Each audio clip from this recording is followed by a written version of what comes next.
नमस्कार दोस्तों, मैं हूं शोभित और आज के वीडियो में हम बात करने वाले हैं आईएमयू सीटी के नए पेपर पैटर्न के बारे में। अभी तक का जो पेपर पैटर्न आ रहा था वो ऐसा था कि उसमें 50 मैथ्स, 50 फिजिक्स और 40 जनरल अवेयरनेस के क्वेश्चन होते थे और 40 इंग्लिश के और 20 केमिस्ट्री के थे।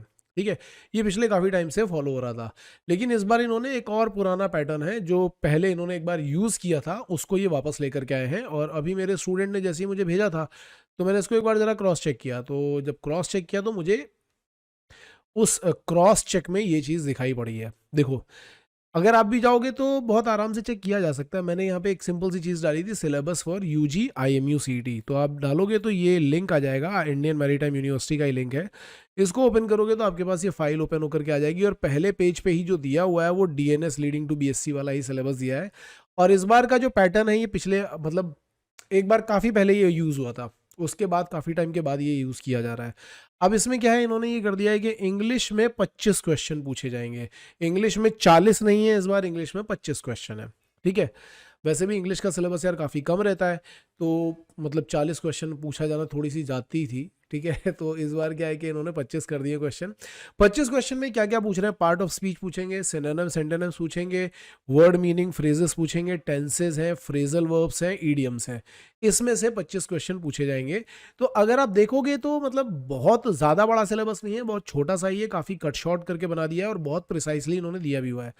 25 क्वेश्चन होंगे जनरल नॉलेज के। जनरल नॉलेज का जो सिलेबस होता है वो बहुत ही अनप्रिडिक्टेबल होता है। मैं हर बार बोलता हूँ कि जनरल नॉलेज के पीछे ज़्यादा मत भागा करो। हाँ, इतना ज़रूर है कि जो भी करंट अफेयर्स चल रहे हैं उनके ऊपर ज़रूर फोकस रखना कि अभी करंटली क्या चल रहा है। और इसके अलावा जो ज़्यादातर क्वेश्चन पूछे जाते हैं वो ज्योग्राफी से पूछे जाते हैं। इसमें तो ज्योग्राफी अच्छी तरीके से प्रिपेयर करना। अगर आपने ज्योग्राफी अभी तक नहीं प्रिपेयर करी तो एक प्लेलिस्ट मैंने ऑलरेडी ज्योग्राफी की बनाई थी, जो मैं आई बटन में डाल दूंगा, जिसको आप चेक कर सकते हो। इसके बाद आते हैं यहाँ पे जनरल एप्टीट्यूड, जिसके 25 क्वेश्चन पूछे जाएंगे। तो जनरल एप्टीट्यूड में उन्होंने क्लियरली बता दिया है कि critical reasoning, word group, instruction, structural analysis, syllogism, सारी की सारी चीजें, odd man out, boat stream वाला problem, data sufficiency, pipe and system, computation, numerical estimation, सब कुछ इन्होंने बताया कि किससे किससे पूछा जाएगा। ठीक है, तो इस बार का जो पेपर है ये थोड़ा सा डिफरेंट बनने वाला है। मुझे तो बिल्कुल श्योर लग रहा है कि इस बार का पेपर अलग बनने वाला है, हर साल के पेपर के जैसा नहीं है। फिजिक्स में 50 क्वेश्चन है और मैथ्स में 50 क्वेश्चन है, मतलब इन दोनों में कोई चेंज नहीं किया गया है। केमिस्ट्री जिसमें 20 क्वेश्चन दिए जाते थे उसमें अब 25 क्वेश्चन कर दिए गए हैं। ठीक है, तो ये है थोड़ा सा डिफरेंस जो क्रिएट किया गया है। बाकी अगर आप इसी में आगे जाओगे तो अलग अलग चीज़ों के सिलेबस और भी दिए हुए हैं, लेकिन उससे हमें कुछ लेना देना नहीं है। हमारा मेन जो चीज़ है वो यहीं से ही लेना देना है। तो अब बात ये आती है कि सर ये आ गया है, अब हम क्या करेंगे, अब हमारी प्लानिंग तो बिल्कुल ख़राब हो जाएगी। तो देखो यार, प्लानिंग इसमें कोई ख़राब नहीं हो रही है। अगर आप ध्यान से देखोगे, समझोगे तो बहुत ज़्यादा चेंजेस नहीं हुए। मैथ्स और फिजिक्स अभी भी बिल्कुल वैसे का वैसा है। मतलब 200 में से 100 क्वेश्चन जो है वो अभी भी मैथ्स और फिजिक्स के ही हैं और बिल्कुल वैसे के वैसे ही हैं, इनमें कोई भी चेंज नहीं किया गया है। मतलब 50% पेपर वैसे ही है। अब जब ये लिख देते हैं +2 state board and CBSE syllabus, तो लोगों को लगता है कि 12th का ही सिलेबस आएगा।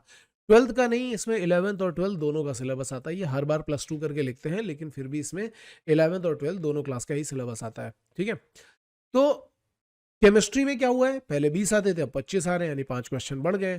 तो इससे भी कोई बहुत ज़्यादा डिफरेंस नहीं आया है।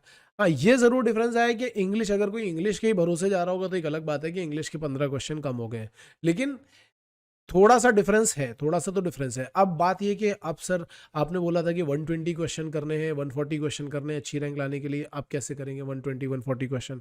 देखो भाई, पैटर्न अभी भी लगभग लगभग वैसा ही है, कोई बहुत ज्यादा डिफरेंस नहीं आया है।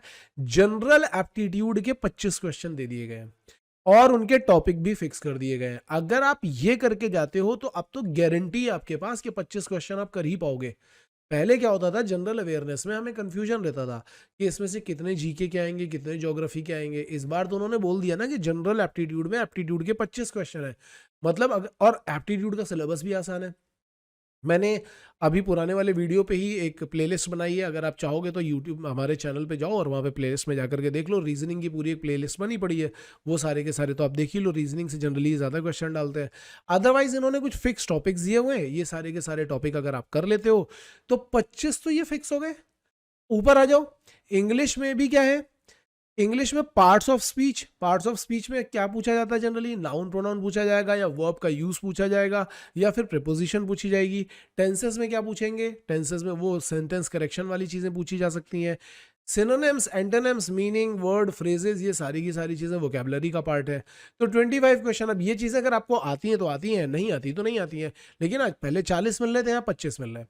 अब मान लो कि अगर आप इसको भी वैसे ही देख करके करते हो तो कम से कम 25 में से 20 क्वेश्चन आप यहां से कर पाओगे। जनरल एप्टीट्यूड में यार गिरी से गिरी कंडीशन में मुझे लगता है 25 में से 20 क्वेश्चन आप आराम से कर पाओगे। 40 क्वेश्चन ये हो गए।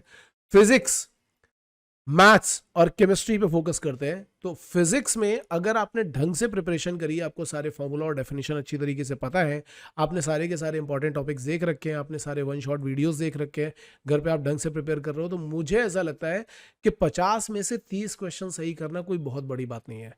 अगर आप पेपर की एनालिसिस करोगे तो 50 में से करीब 25 क्वेश्चन ऐसे आते हैं जो सीधे डेफिनेशन बेस होते हैं। तो 50 में से 30 या 35 क्वेश्चन करना बहुत आसान काम है। अगर आप यहाँ पे 30-35 क्वेश्चन कर लेते हो, सिमिलरली मैथ्स में 30-35 क्वेश्चन कर लेते हो 1 घंटे का टाइम लगा करके, ये मत सोचना कि 1 घंटे में पूरे 50 करने हैं। ये सोचो कि 1 घंटे में उन 50 में से जो भी इजी क्वेश्चन हैं वो सब खत्म करने हैं। तो 30-35 क्वेश्चन तो आप तब भी कर पाओगे। तो 30-35 क्वेश्चन अगर आपने इसमें से कर लिए, आप देखो ना, यहाँ पे 35, यहाँ पे 35 कितना हो गया? 70। और ऊपर अभी हमने ऊपर कितना किया? 40। तो 70 + 40 कितना हो गया? 110। ठीक है। अब आता है केमिस्ट्री। तो केमिस्ट्री के जो भी हमने वन शॉट वीडियोस डाले उनको ढंग से देख लो, कुछ कुछ इंपॉर्टेंट टॉपिक्स हैं उनको ढंग से प्रिपेयर कर लो। अगर आपको चाहिए कि इस बार केमिस्ट्री के प्रेडिक्शन में क्या क्या पूछा जा सकता है तो आप कमेंट सेक्शन में डालो, हम उसके ऊपर एक वीडियो बना देंगे। आप अगर केमिस्ट्री में 25 में से 15 भी ठीक कर पाते हो, 10 या 15, तो भी आप आराम से 120 से 125 तक जाओगे। देखो बहुत बार क्या होता है कि जैसे ये नई चीजें आती है ना, तो लोगों के अंदर एकदम पैनिक क्रिएट हो जाता है। आपको इसी बात का फायदा उठाना है।